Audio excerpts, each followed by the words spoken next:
안녕하세요 여러분. 오늘의 흥미로운 영상 내용은 애플의 중국 중심 공급망, 한때 가장 큰 자산이었지만 이제는 부채가 되다, 그리고 트럼프의 관세는 역사상 유일무이하다에 관한 것입니다.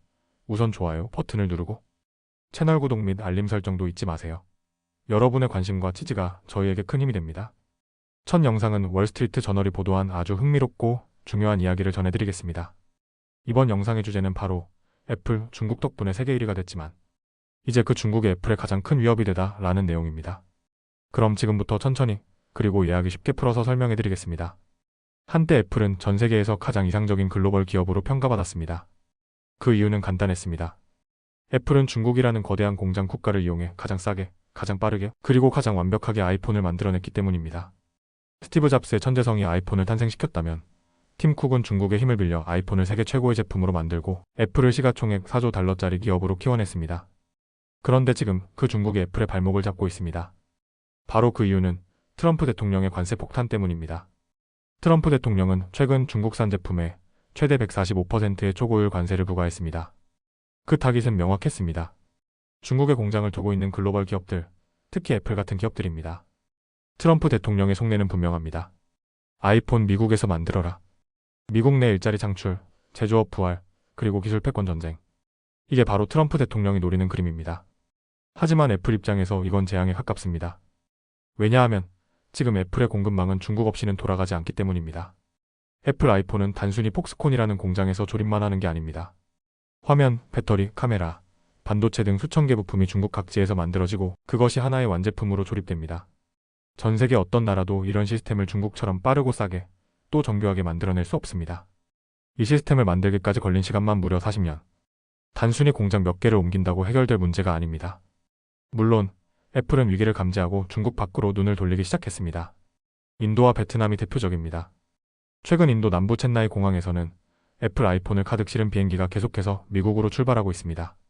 하지만 전문가들은 말합니다. 애플이 중국을 완전히 대체하려면 앞으로 최소 수년은 걸릴 것이다. 게다가 인도와 베트남은 중국처럼 효율적이지도 않고 인프라도 부족합니다.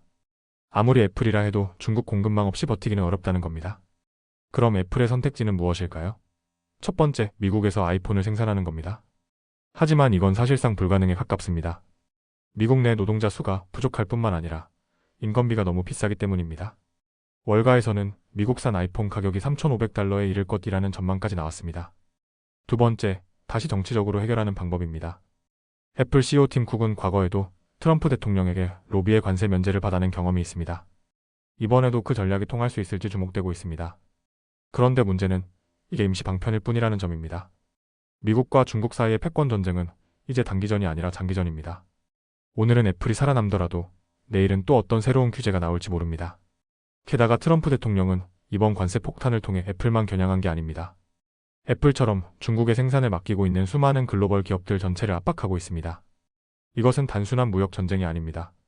세계 공급망 재편 전쟁이라고 보는 게 맞습니다. 결국 이번 사태를 통해 확인할 수 있는 건 하나입니다. 과거 글로벌화의 상징이었던 중국 중심의 생산체제. 그것이 이제는 세계 최대 기업 애플에게 최대 리스크로 변하고 있다는 사실입니다. 한때 애플의 가장 큰 자산이었던 중국 공급망. 이제 그 중국 공급망이 애플의 부채가 되어가고 있습니다. 앞으로 애플이 어떤 선택을 할지, 그리고 트럼프 대통령의 관세 전쟁이 세계 경제에 어떤 파장을 일으킬지 계속 지켜봐야 할 것 같습니다. 다음 영상은 월스트리트 저널이 보도한 아주 흥미롭고도 충격적인 소식을 전해드리겠습니다. 이번 이야기는 바로 트럼프 대통령의 관세 전쟁, 왜 경제 역사에서 전례가 없는 일인가에 관한 이야기입니다. 자, 그럼 지금부터 천천히 그리고 아주 쉽게 풀어서 설명해드리겠습니다. 지금 미국 경제와 세계 무역 질서가 흔들리고 있습니다. 그 중심에는 바로 트럼프 대통령이 있습니다. 최근 트럼프 대통령은 4월 2일을 광복절로 선포하며 거의 전 세계 모든 나라에 관세 폭탄을 던졌습니다. 기본 10%부터 시작해서 중국에는 무려 145%, 베트남에는 46%, 유럽연합에도 20%를 매겼습니다. 월가를 비롯한 세계 금융시장은 말 그대로 패닉 상태에 빠졌고 달러 자산은 폭락했습니다. 미국 주식시장도 공포에 휩싸였고 결국 트럼프 대통령 스스로 피해를 인정하며 관세 적용일을 90일 뒤로 미루게 됩니다. 하지만 중국은 예외였습니다. 중국만큼은 끝까지 관세 폭탄이 유지됩니다. 그런데 여기서 중요한 질문 하나. 도대체 트럼프 대통령의 이런 관세 정책은 역사적으로 어떤 의미를 갖고 있을까? 이 질문에 대해 월스트리트 저널은 세계적인 무역 경제 전문가인 더글러스 어윈 교수와 심층 인터뷰를 진행했습니다. 어윈 교수는 미국 무역 정책 역사에서 가장 권위 있는 인물로 알려져 있습니다. 그가 말하는 결론은 명확합니다. 트럼프 대통령의 관세 정책은 미국 역사상 처음 보는 전례 없는 일. 미국의 무역 정책은 과거 세 가지 원칙, 즉 세 개의 R로 설명할 수 있었습니다. 세수 관세를 통해 세금을 걷던 시대, 제한 외국 제품을 막아 자국 산업을 보호하던 시대, 상호주의 협상을 통해 관세를 낮추고 무역을 확대하던 시대. 그런데 트럼프 대통령은 여기에 새로운 R을 추가합니다. 바로 응징입니다. 다시 말해 외국이 미국을 불공정하게 대하면 무조건 보복 관세로 응징하는 방식입니다. 문제는 이런 방식이 무역 정책의 논리보다는 감정과 정치적 메시지에 훨씬 가까운 행동이라는 겁니다.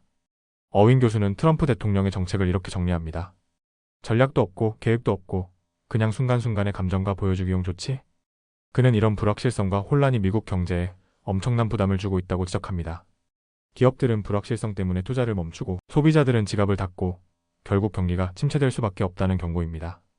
트럼프 대통령은 관세를 통해 세수를 확보하고 외국 제품을 제한하고 협상을 유도하고 응징을 가하는 4단계 전략을 동시에 추진하고 있습니다.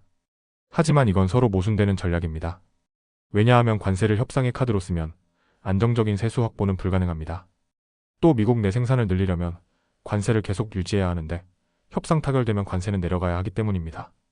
이게 바로 트럼프 관세 정책이 논리적으로 말이 안 된다고 평가받는 이유입니다. 더 흥미로운 건 트럼프 대통령이 무역 전쟁을 단순한 경제 문제가 아닌 문화 전쟁으로 끌고 들어가고 있다는 점입니다. 트럼프 대통령은 국민들에게 이렇게 말합니다. 우리가 이렇게 힘든 건 외국 때문입니다. 그들이 우리를 이용해왔기 때문입니다. 그래서 나는 싸울 겁니다. 사실관계가 정확하지 않아도 상관없습니다. 누가 공정함에 반대할까요? 누가 응징에 반대할까요? 결국 이건 경제 논리가 아니라 정치적 감정 전쟁, 문화 전쟁이 되어버렸습니다. 더글러스 어윈 교수는 이렇게 정리합니다. 트럼프 대통령은 경제 정책을 감정 보복 수단으로 활용하고 있다. 그는 이런 관세 정책이 경제적으로 얼마나 해로운지는 시간이 지나면 모두가 알게 될 것이라고 말합니다. 아마도 지금 젊은 세대가 앞으로 살아가면서 보호무역과 관세 정책이 가져오는 고통을 직접 경험하게 될 것이라는 이야기입니다. 그리고 언젠가 이렇게 말하겠죠. 그래, 관세는 결국 효과 없더라. 여러분, 오늘 전해드린 이야기는 단순히 미국 경제만의 문제가 아닙니다. 전 세계가 트럼프 대통령의 관세 정책을 지켜보며 긴장하고 있습니다. 미국, 중국, 유럽, 한국, 일본 세계는 지금 다시 1930년대 대공황 직전 관세 전쟁의 시대로 되돌아가고 있는 걸까요? 우리가 앞으로 꼭 지켜봐야 할 문제입니다. 오늘은 여기까지입니다. 다음 영상에서 더 유익하고 흥미로운 내용으로 찾아뵙겠습니다. 이 영상은 투자 의견이 아닙니다. 매우 감사합니다.